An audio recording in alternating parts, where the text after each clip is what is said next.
Fala galerinha estudiosa do YouTube, mais um vídeo aqui no canal e nesse vídeo vocês. A historinha é mais ou menos assim, né? Tinha um ponto, uma singularidade no universo, um ponto muito pequeno, e em um dado momento esse ponto se expandiu, certo? Durante essa expansão houve a separação das forças, as forças fundamentais, né? A força gravitacional, a força nuclear fraca, a força nuclear forte e a força eletromagnética. Conforme essas forças, a matéria, né, os componentes físicos começaram a interagir. Na interação das partículas fundamentais surgiram os primeiros átomos pequenos. O agrupamento desses pequenos elementos físicos, desses elementos químicos, os átomos, os gases, né? No início só tinham elementos pequenos, os gases, formaram as primeiras estrelas. Dentro dessas estrelas ocorrem diversas explosões, fusões, né, nucleares, então formam-se os primeiros elementos um pouco mais pesados. Com o tempo, depois de formar esses elementos mais pesados, a estrela entra em colapso e explode. Em uma explosão muito grande, os pedaços, os resquícios dessa estrela são usados para formar outras estrelas menores. Dentro dessas estrelas também ocorrem diversas reações químicas, formação de materiais mais pesados. E essas estrelas também vêm a explodir e gerando, né, novos materiais para o universo, materiais mais pesados. E o resultado dessas estrelas são usados para formar estrelas menores, estrelas pequenas e planetas, né, que futuramente podem entrar em órbita nessas estrelas. Nesses planetas, em um desses planetas, ocorreu o seguinte fenômeno. Ele tinha uma atividade vulcânica razoavelmente grande, razoavelmente boa. Essas ações vulcânicas, as erupções vulcânicas, né, expeliam diversos gases, gás carbônico e assim por diante, CO2, né? E com o tempo, a interação desses gases, né, formaram uma atmosfera. Esses gases também, a união de alguns desses gases, formaram um dos elementos químicos essenciais, que é a água, o H2O.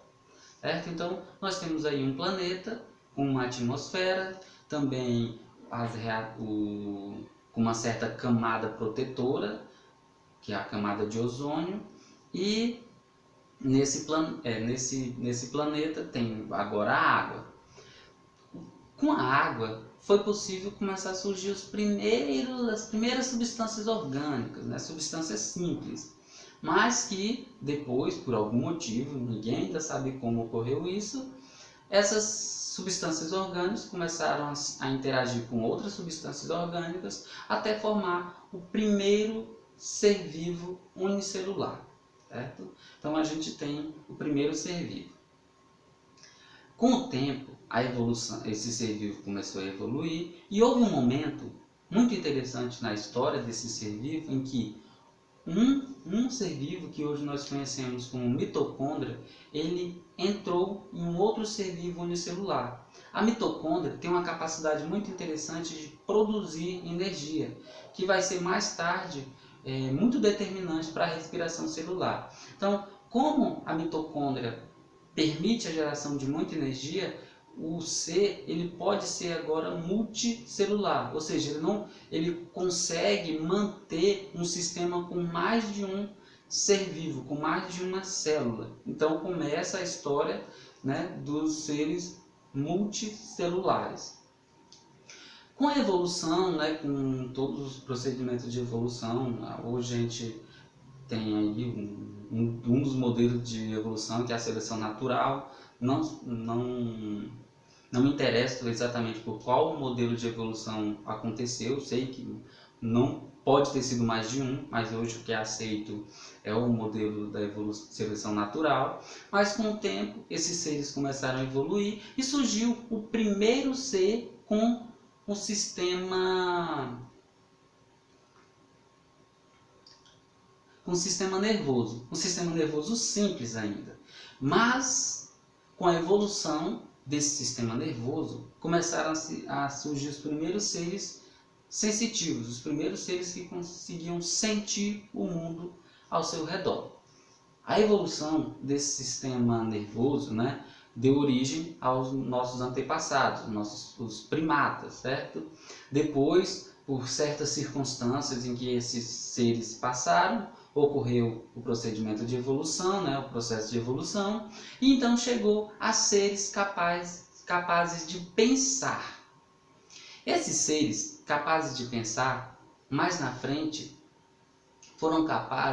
começaram a ser capazes não só de pensar, raciocinar, pensar de forma racional, mas também de pensar sobre o próprio fato de sua existência. Melhor ainda, começaram a pensar sobre o próprio fato de pensar. Surge então nesse momento, depois do que estimam os físicos de aproximadamente 14 bilhões de anos da existência do universo, desde o início de sua expansão, lá no Big Bang, surgem seres conscientes e, mais que isso, seres autoconscientes. Gostou dessa historinha? Bom, eu não sei se essa historinha é verdadeira, se não é, se foi exatamente assim que ela aconteceu, pelos estudos experimentais, também dos físicos teóricos, esse é o modelo aceito atualmente. Aí dizer se isso é verdade ou não, eu não tenho como afirmar, certo? Mas então, o interessante dessa historinha é o seguinte, que ela não poderia ter acontecido de qualquer maneira. Existem várias questões aí. Primeiro, a gente diz que tem muita gente que acredita que o mundo veio do acaso, né? Que tudo que existe aqui veio simplesmente do acaso. Não tem objetividade, não tem vontade, não tem princípio, não tem finalidade alguma com o universo, certo? Eu não tenho um posicionamento quanto a isso. Mas voltando aqui na questão da historinha, né? Esse conjunto de acontecimentos sucessivos não poderia ter acontecido de qualquer maneira para que a vida surgisse. Ou seja, poderia ter acontecido de qualquer maneira? Poderia sim.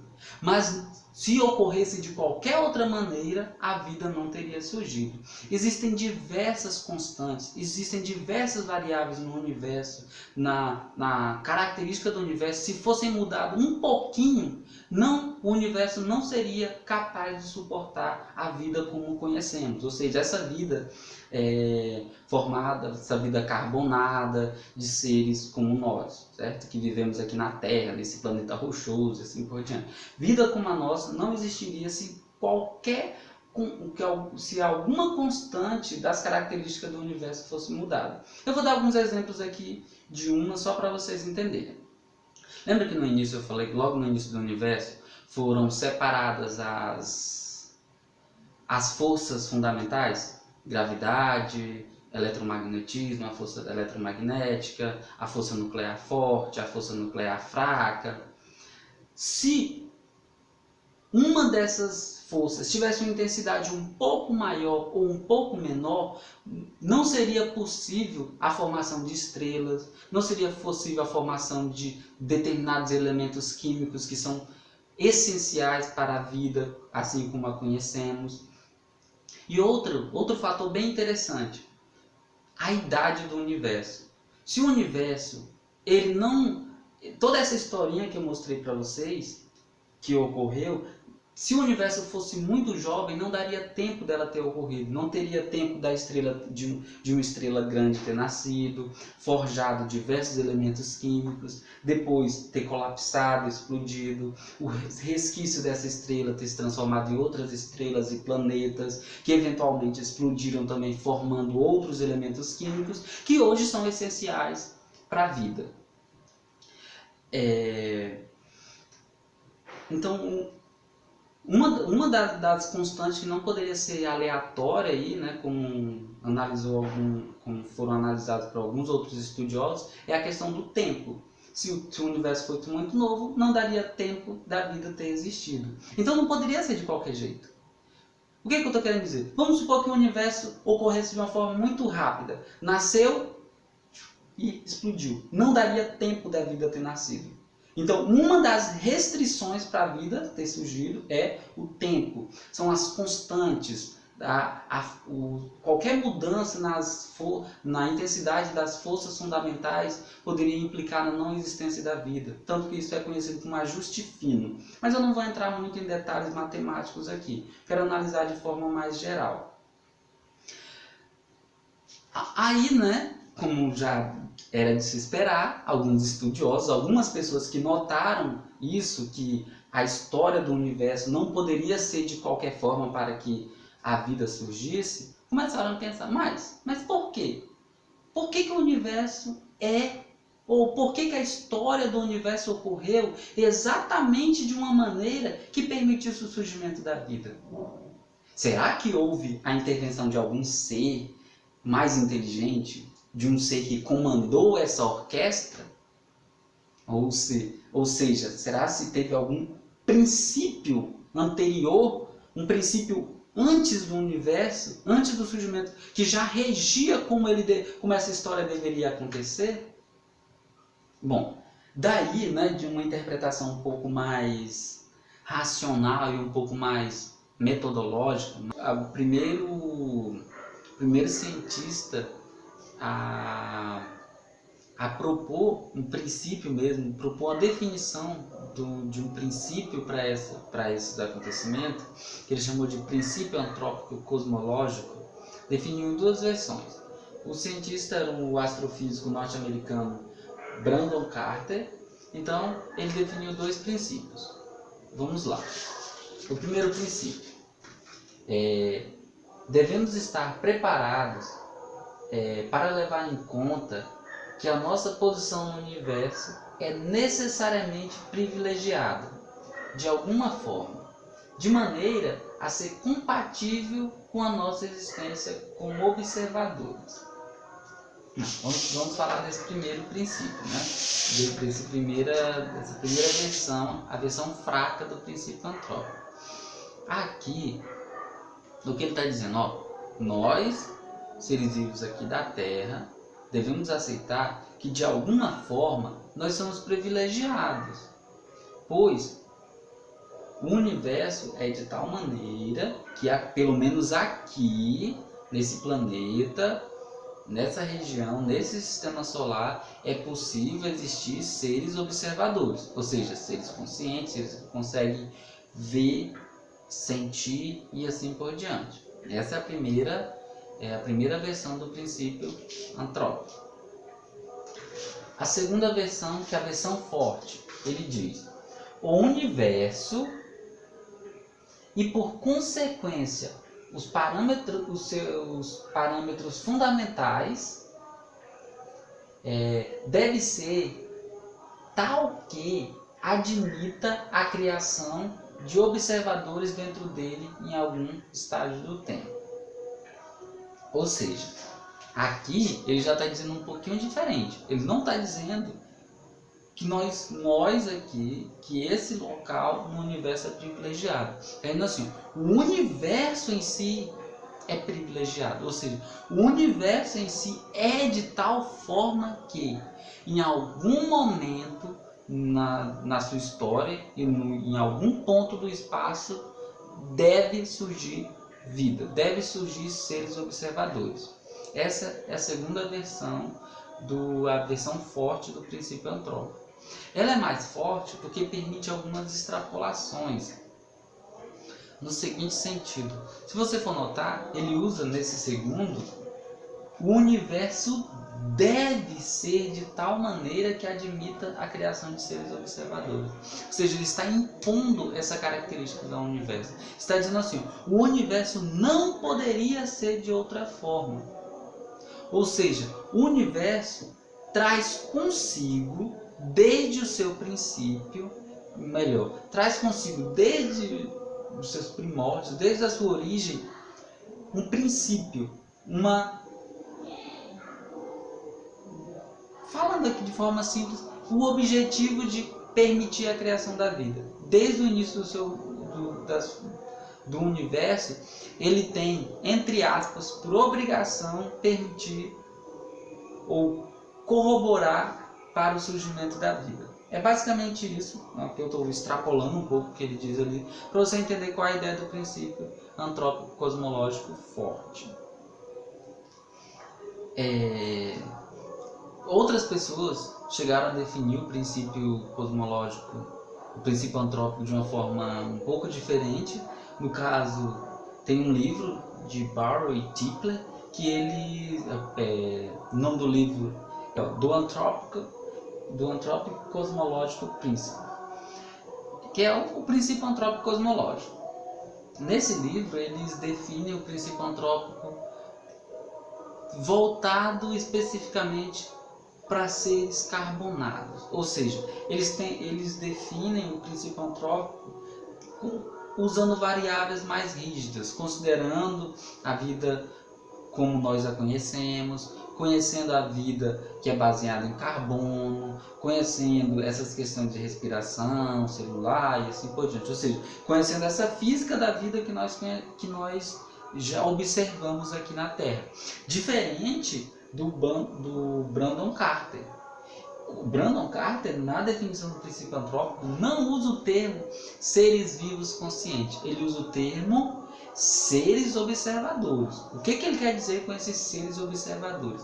Ele quer dizer o seguinte: seres que são capazes de observar, de avaliar as características do universo. Não importa se esses seres são carbonados, ou seja, a principal base de estrutura é o carbono, se eles são parecidos ou não com esses seres aqui da Terra, se eles têm os mesmos processos de reprodução ou não, isso não importa. Ele está definindo isso, seres observadores, ou seja, seres que são capazes de observar os fenômenos que ocorrem no universo.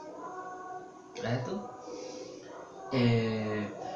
Para quem quer entender um pouco do princípio antrópico de uma forma um pouco mais resumida e tudo mais, tem um artigo também, o nome do artigo é Princípio Antrópico Cosmológico. Ele foi publicado na Revista Brasileira de Ensino de Física no ano de 2011. Então basta pesquisar aí Princípio Antrópico Cosmológico, que você vai encontrar o PDF lá dessa revista de física para fazer o download, então estudar um pouco.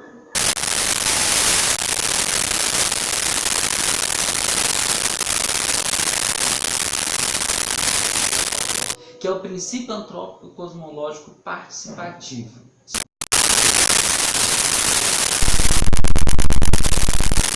Qual é a ideia? Qual que é a diferença dos outros princípios? Os outros princípios antrópicos consideram o seguinte, que o universo, certo? Ele deveria, desde o seu início, ter em si a propriedade de permitir, durante a sua história, o surgimento da vida. Isso é o princípio antrópico, seja independentemente se é o princípio antrópico cosmológico fraco ou forte. Já o princípio antrópico cosmológico participativo, ele trata o seu observador de uma forma um pouco mais forte. Ele trata o seu observador como um dos componentes que alteram a realidade. Então, muda. A ordem muda. Em vez de ser o universo que permite o surgimento dos seres observadores, agora é o contrário. É somente por causa da existência dos seres observadores que o universo é tal como ele é.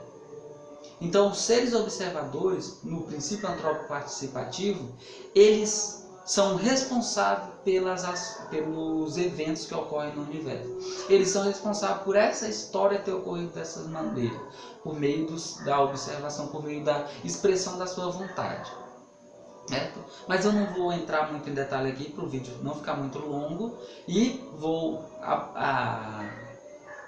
Vou gravar um vídeo falando só sobre o princípio antrópico participativo e também vou gravar alguns vídeos falando sobre as implicações do princípio antrópico. Porque aqui foi só uma apresentação para vocês terem uma ideia de onde veio, né, o princípio antrópico. Veio de analisar toda essa história do universo e perceber que ela está muito bem orquestrada, certo? O segundo veio de analisar que se fossem mudadas algumas poucas variáveis nas características do universo, não seria possível o surgimento da vida. Então, veio basicamente dessas duas questões aí, certo? Tem uma relação com mecânica quântica, só que eu não vou colocar aqui essa relação, eu vou deixar para outros vídeos. Então, espero que você tenha gostado desse vídeo, espero que tenha entendido um pouco sobre a ideia do princípio antrópico. Se você gostou do vídeo, não esqueça de deixar o seu joinha, né, de curtir. Se você é novo aqui no canal, não esqueça de se inscrever também, compartilhar com os amigos. Então é isso, até o próximo vídeo. Eu sou o Gummy Bear, meu nome é Gummy Bear. Sou colorido e divertido, sou o Gummy Bear.